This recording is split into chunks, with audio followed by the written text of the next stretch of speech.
Hello, Simone, and welcome to your first ArchDaily interview. So, we are looking at the interdisciplinarity of Milan Design Week, and your office embodies perfectly this approach. You are working at the intersection of disciplines that shape the built environment and the design world, from design, sonography, interiors, product, etc. What can you tell us about Formafantasma, about the office, and how did it all start? Well, I think everything started when me and Andrea actually met, my partner. First of all, we started with a love relationship, so we are partners in life too. And I have to say that happened many, many years ago when we were in Florence studying design, actually.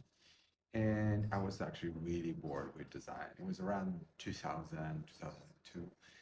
And I thought that I didn't fully enjoy my education there.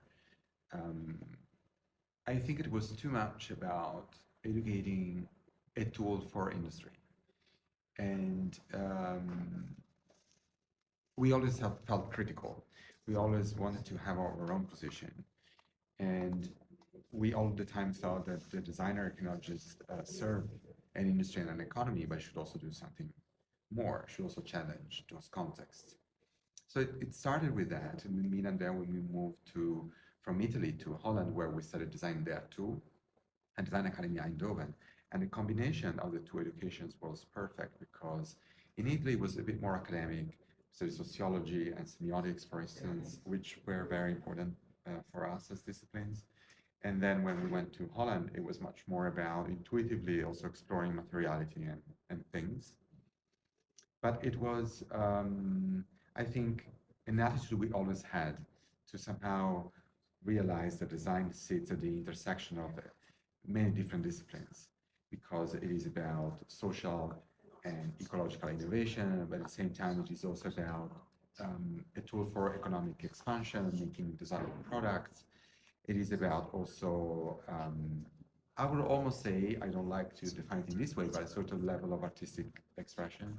So there's many elements in design, and we like to recognize that design is so complex through our own practice. Okay, and we are now at the official launch of your product intervention with Cosentino. Can you tell us more about this project and how it came to be? Well, the project we are presenting here at Cosentino is a very great example of our practice.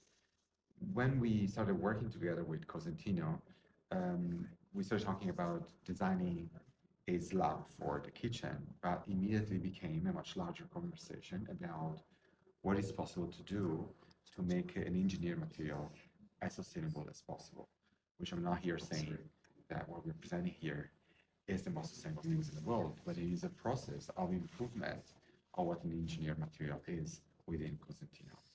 That's also why at the beginning, Earthig was supposed to be the name of this product, but we decided Cosentino to make it almost a sub-brand within the company.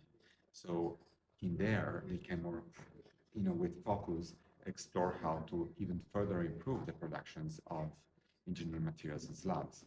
So to be honest, with this project, we started to design it from the inside out. So it's not about design of the surface, actually. It's about the design of the material of the surface.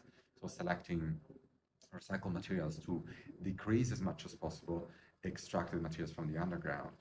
And so the introduction of recycled components of Decton, which is material of Cosentino, and recycled glass, a bio-based, at least in a percentage raising, and then PET for the design of the surface.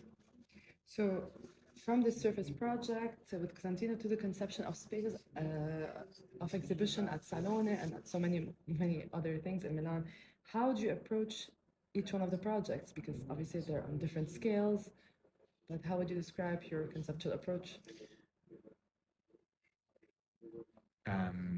Our approach is extremely contextual. So with that, I mean that, of course, we have an authorial perspective on things and objects and productions and so on, but we all the time think that the relevance of a outcome is to be understood in context of um, where is it for whom is it, where was it produced, and so on. So that is our way of approaching things. For us, the relevance is to try to be as contextual as possible and as responsive as possible to the specificity of the here and now we are facing with our projects. So when we create, for instance, symposium with Prada, for us it is always about also how the construction of the meaning that arises from the conversation might have an impact on the culture of the larger design week here in Milan, or to add something that is missing, to be pushing the boundaries of the discipline in a direction we think it is suitable. So you talked a lot also about sustainability. So I want to ask you how central it is to your project, starting from this product to other scale projects. For our practice, ecology is the most interesting things we can focus on in this moment, which does not mean that everything that we do is ecologically sound or that is at its best. We are a commercial practice, and that entails also compromises. But we also develop research-based works, which is in a way our really independent space where we can explore subjects for us are extremely relevant and important. For instance, we look into the supply chains and the extractions of value from forests, since we often deal with furniture design, to understand what is the impact of productions in an ecosystem and how, by being aware of that, we can make more informed choices when we design. And then we try to take these bodies of works, which are independent and often presented in cultural institutions, and so also using the small economic power of public institution to use that economy to apply for research, and then we can reapply back to the partners we have. That is challenging in any case, but the more we work in this direction, the more we clarify our position, the more clients come to us with a much sort of precise and sharp perspective of what we can offer. And what about the political and social dimensions? Well, I mean, I actually believe every discipline in the world is political. I think when you are a human, you walk in the world, you are a political creature, that you like it or not. I'm a queer person, and that is, I'm embodying a set of politics that I'm very proudly putting forward. So I think, honestly, sometimes I think that if we were not designers, we were, involved in another discipline, maybe the set of interests we would have and the sort of the battles we would put forward would be different. So I think there is an ethics that come with what you do, and our work is a constant reflections on what is the responsibility of the designer. So, as we said, you work on different scales, but also you work a lot with experimentation and temporary projects. So, how can a temporary intervention, for example, like an exhibition space or scenography, have an impact, a lasting impact on people, in your opinion? The questions related to the temporality of projects related to ecology, it's a huge challenging question. We design many installations, exhibition designs, and it is extremely problematic that lasts for a limited amount of time, and all those materials needs to be either disposed or repurposed. So we try as much as possible to make sure that sort of that materiality can be either borrowed, reapplied, and so on. But it is extremely challenging because it is not a problem only of design, but it is a problem of infrastructure. What I mean to say with that is that, for instance, if you think about a sort of mobile fair, you will need to rethink the fair in full if you would like to make it more sustainable. We can do things. For instance, this year, there at the Fiera, we are presenting a space for conversation that we design, and at a press conference, somebody asked us, so what is new about it? And we said, the novelty is it is not new at all. We use what we did last year. We restore it, we reupholstered, and then what is new is the content in it. And so this year we are presenting exhibitions of books, and that is becoming somehow a library for design in the 21st century. But you see, this is why we're so much interested in working with what is behind the scene. So looking at chains of custody of materials and distributions and so on, because a real positive innovation design now cannot be done at a level exclusive of the product, but rather on the infrastructure behind it. And what about the experimentation part? Well, experimentation is fundamental. The way I interpret experimentation is not anymore how we were doing at the beginning of our career. We're very much focused also on doing experiments in the studio with our own hands and exploring materiality on that level. But we understood there was many limits in that. The way we intend experimentation is in terms of research, which is slightly different. We're less interested in well, there is always a level of experimentation, whatever we do, but it's research what we are interested in, which is a process of self-education also. Very much similar to this product, right? Yes, of course. The things that we learn here are improved our knowledge because we have been engaging with the engineering team and so on. And so staying your own little garden is not really pertinent for this century anymore. Okay. And bringing back the question of interdisciplinarity, in your opinion, what is the role of designers and architects in shaping Milan Design Week and activating the whole city?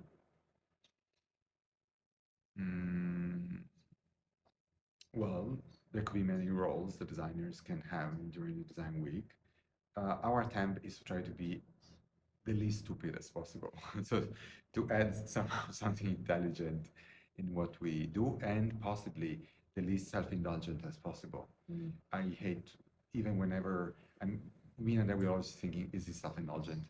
Is this to reflect, like to,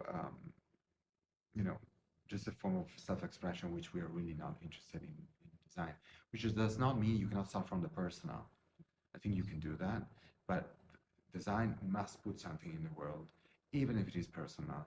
They must talk to other people. They must improve the culture of design. Otherwise, there's no. I think there's actually no space for that anymore. And what are your upcoming projects?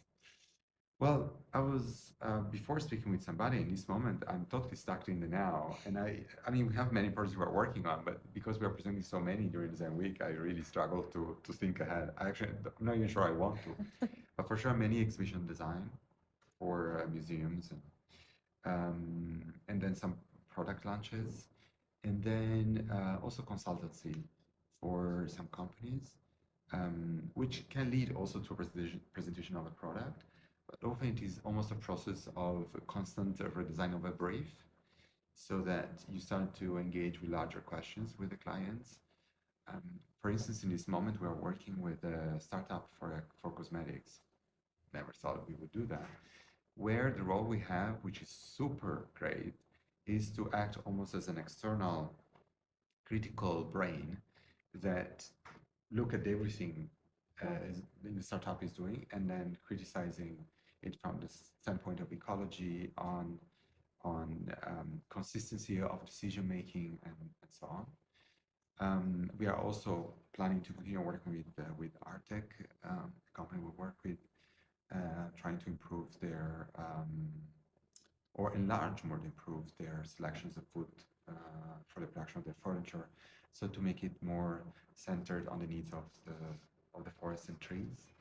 I will not go into detail what that was because it would take ages. And developing projects more in this direction. That's our aim. And of course, also independent research works, which we're starting right now. And basically, what would be the profiles of the people that you work with in the office? Actually, everybody in our office are designers or architects. This idea of transdisciplinary, it's not about necessarily being in a room with the people that has other knowledges, but rather reaching out. And we love to work with designers and architects because, of course, they're like-minded people. But then what we are interested in is to involve in the design discourse voices that generally are not part of it. And the symposium that we do with Prada is an example of that. It's trying to not celebrate the author, but celebrate the diversities of ideas and making sure that we become as expansive as possible in including voices that has been marginalized and ideas that has been marginalized. Thank you very much, Simone. You're welcome.